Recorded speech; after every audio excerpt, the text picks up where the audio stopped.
Henry, James, and Gordon were miserable. They had been shut up for several days for being naughty and longed to be let out again.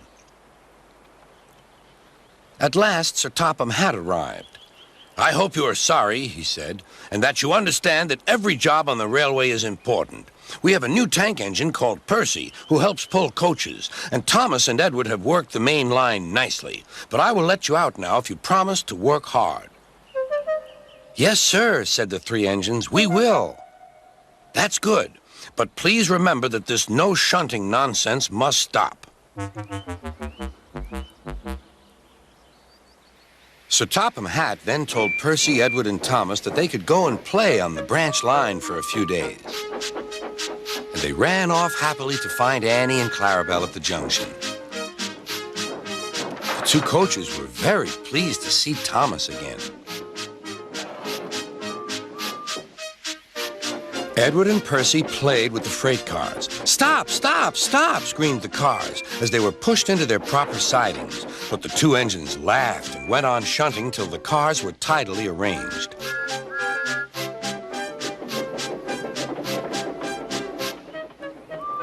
Next, Edward took some empty cars to the quarry. Percy was left alone. He didn't mind that a bit. He liked watching trains and being cheeky to the other engines. "Hurry, hurry, hurry," he would call, and they got very cross.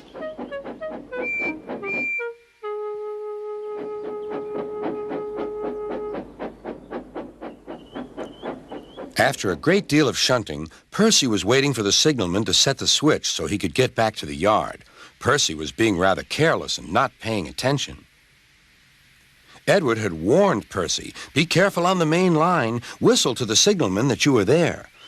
But Percy didn't remember to whistle, and so the busy signalman forgot him.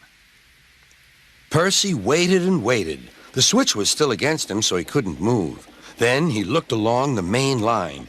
"Beep, beep!" he whistled in horror, for rushing straight toward him was Gordon with the express. "Oh!" groaned Gordon. "Get out of my way!"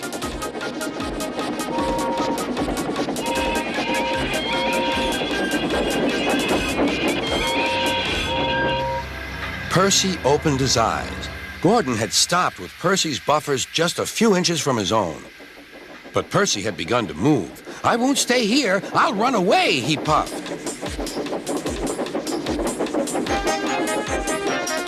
He went straight through Edward's station and was so frightened that he ran right up Gordon's hill without stopping.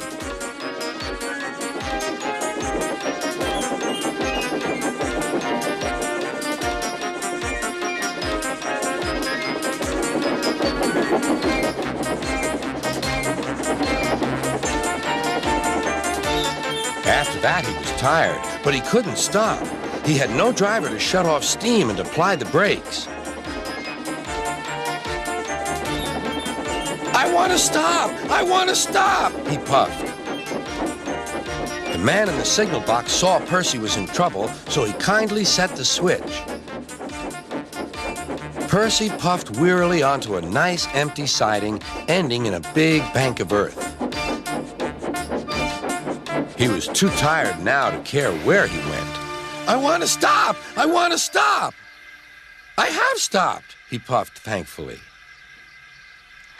"Never mind, Percy," said the workmen as they dug him out. "You shall have a drink and some coal, and then you'll feel better." Presently, Gordon arrived.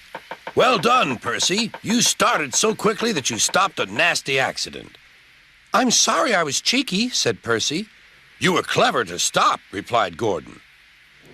Then Gordon helped pull Percy out from the bank. The two engines are now good friends, but Percy is always most careful when he goes out on the main line.